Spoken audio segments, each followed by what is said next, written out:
Hi, today is May 11th, 2025, and here are my poems for the day. The first one is poem number 725 for the year, The Darkling. The Darkling is as good a name as any for the dark and lonely water tower fading from view in the darkening sky, ominously framed by dark clouds.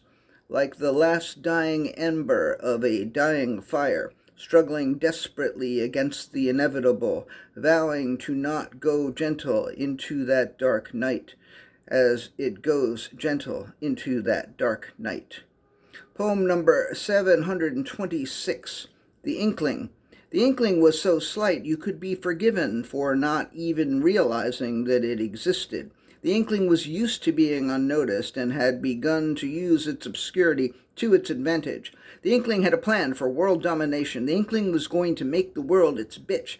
It was merely biding its time until the planet submitted completely to the Inkling. The Inkling knew that it would have to grow out of its Inkling state and into something more fully fleshed out and realized. But that day would come, and when it did, the world had better be prepared, because once the Inkling is no longer an Inkling and is instead like a concept or something, well, let's just say there's going to be a lot of changes around here.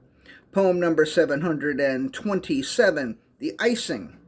The cake had been baked, and now it was time for the icing. But the baker was like, where the fuck is the goddamn icing? It was right here on this shelf the last time I looked. Did someone use the icing and not put it back? I hate when people do that. Are we animals? Are we living in an anarchistic society where all rules have broken down and people remove things from their proper places and never return them? Is there such a thing as a proper place anymore? Does life have any meaning? Is there any hope for any of us?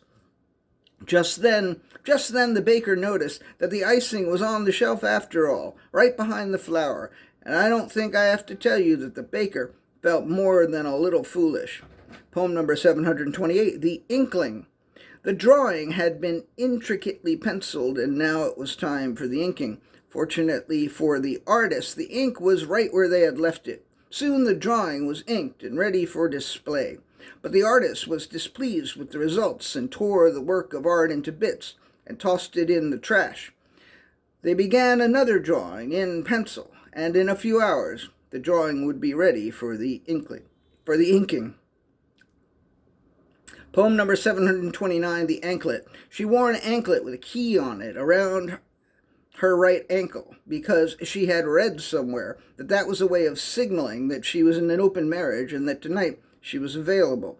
She wasn't married or otherwise attached, and she wasn't even sure she felt like being available this evening. Rather, she thought of the anklet as a possible conversation starter. A few attractive men noticed the anklet and complimented it, but none of them asked her any provocative or flirtatious questions about it.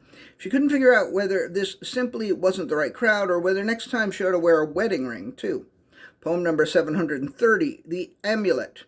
The amulet had secret power that it kept to itself, which might seem kind of dumb since the amulet can't use itself, and for anyone else to use it, they would have to know how it works. But the amulet came with no instructions, and it wasn't about to share its secrets.